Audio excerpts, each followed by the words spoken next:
पिचकारी मोर महंगा, ए भाई पिचकारी मोर महंगा, बावे भुलाइली का लहंगा में।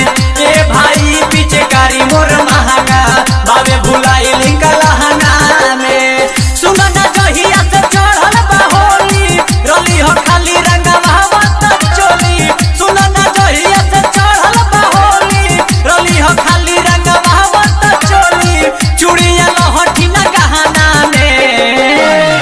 ए भाई पिचकारी मोर महंगा, ए भाई पिचकारी मोर महंगा, बावे भुलाइली का लहंगा में।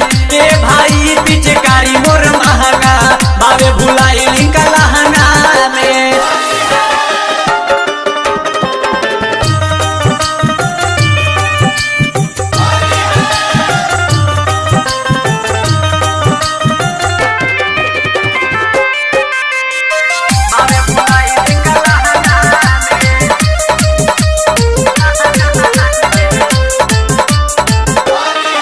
जनी हई सरकावो, पूरा खोल के देखाओ। जनी हई सरकावो, पूरा खोल के देखाओ। बट यही में भुलाइल हो, हम लाल हरिहर बानी घोरले कलर। जनी मारो बताइल हो, लइका समझ भूलिया बतारू। पुआ देखा के पोल्हावा तारू, लइका समझ भूलिया बतारू।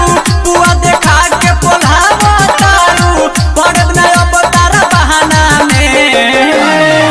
ए भाई पिचकारी मोर महंगा, ए भाई पिचकारी मोर महंगा, बावे भुलाइली का लहंगा में।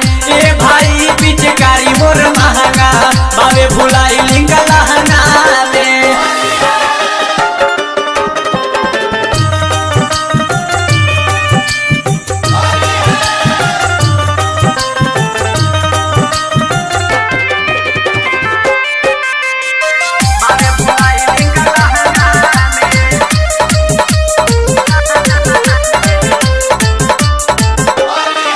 जनी देहिया पर चढ़ो, खाली झार झूर करो।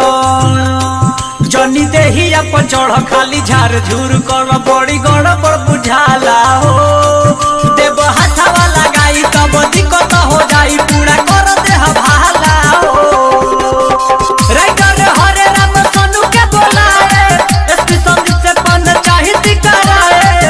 राइटर हरे राम विकास के बोलाए। एसपी संदीप से पंचायती कराए। बड़े बूढ़े सुन महंगा में। ए भाई पिचकारी मोर महंगा, ए भाई पिचकारी मोर महंगा, बावे भुलाइली का लहंगा